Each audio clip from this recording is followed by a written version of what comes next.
So we've talked a lot about Warren Buffett's unique strengths.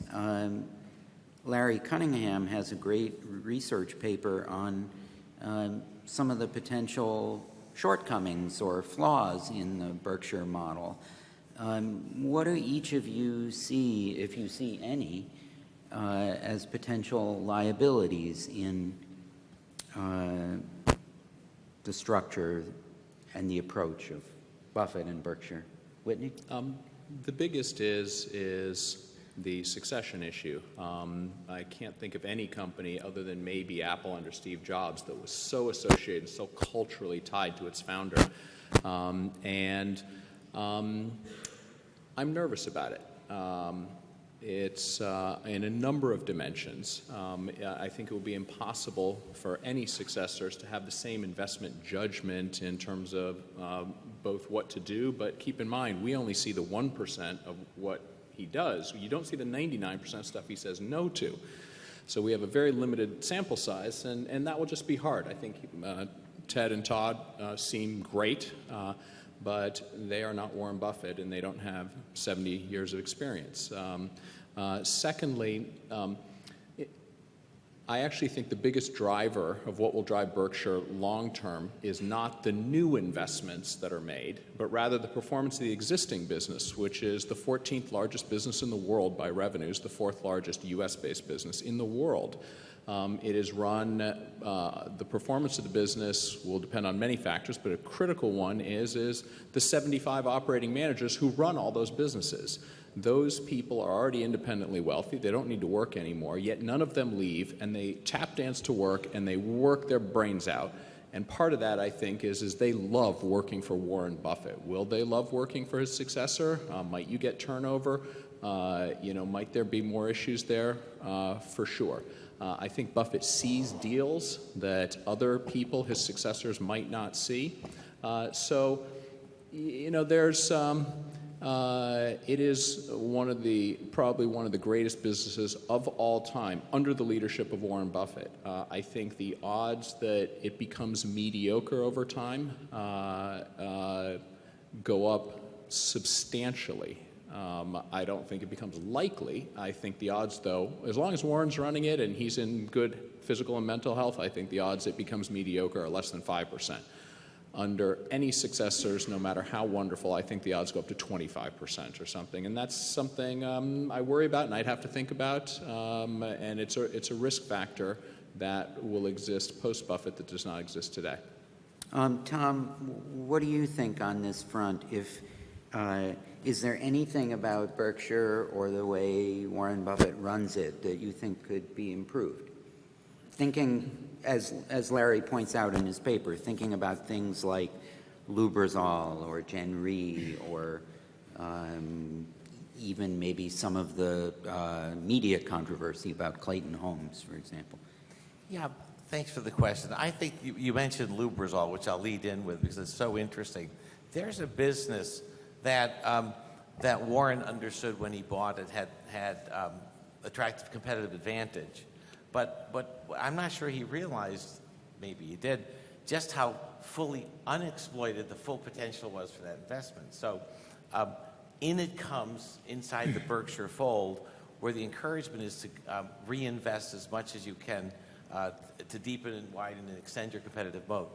I think within the first 2 years, the CEO who arrived had more than doubled the business through acquisitions that they had made that he had said he always wanted to make, but because of the demands of being a public company, the requirement for quarterly earnings, the need to show the numbers on a regular basis, the fear of being insulted by activists, et cetera, if they missed, they were timid when they should have been bold. And once inside Berkshire, they became bold. And they deployed a tremendous amount of our capital at high rates, which is what we look for across the organization. As far as the forward look at Berkshire, since it's a big holding, I'm less worried about the finance. I think Ted and Todd are terrific. More importantly, they're not just good stock pickers overseeing each $10 billion now, but they will provide the role that Warren has provided that's been so valuable over the years as being a financial consultant to the subsidiaries. So Kevin Clayton once described the process of trying to come up with an allocation of capital, and he said that what happens at Berkshire is you're invited to fly up on a NetJet, hopefully, and you sit down with Warren and he asks you 3 questions. And Kevin said after the second question, he knew the answer without even getting to the third question. And so the ability to own the outcome is deepened by the thoughtful questions addressed at a point of decision by Warren. That means that the big and good decisions work and they go forward. Mostly it means, however, that the bad ones fail. The bad ones fall away. And Berkshire's probably been most noteworthy by the few number of really dumb things they've done. And I think that tribute goes to Warren for the consulting role he plays as a business advisor. I think Ted and Todd can play that role, so I'm not that worried that will open our flanks up to more mistakes going forward. But the 2 things I worry about, one is that important cheerleader role that Warren plays, which may, when you sit in the annual meeting, they have 100 pictures of people who swirl around, and Warren says each one of them are the best people in the world at what they do. It swells their emotion, and they try to work hard to stay within that fold. So the cheerleader role is going to be very hard to fill because, for the obvious reasons, there's no one quite like Warren. And the last thing that's going to be really tough to get right, which is probably the glue that makes the whole thing work, is the compensation packages. Those packages are each tailored. I think they're 120 specific key compensation packages that target exactly what they want. Warren says that they're 1 or 2 pages, I think, long. They are the thing that keeps the alignment of interest and the agency costs down because it rewards people for doing exactly what Mr. Buffett, the main owner, wants them to do. I don't know who's going to be able to come up with that kind of bespoke package, and I think that's an area of concern for me. But on balance, finance is not the one that worries me. It's the other 2 possibly softer but important variables. Yeah, great. Thanks, Tom. Paul? What I worry about, as long as Mr. Buffett is healthy, and hopefully that'll be for a long time, I don't worry a whole lot. The web of deserved trust, the culture that he's created, it's extraordinary. It's not going anywhere. Berkshire's worth an enormous amount of money. If you look at all the individual companies, what would a private equity firm pay for some of them? But what I do worry about are a couple issues. The first is there's going to be a confluence of factors that come together simultaneously when he passes. You have several members of the board well into their 80s. That's going to change. Or 90s. Or 90s, yeah.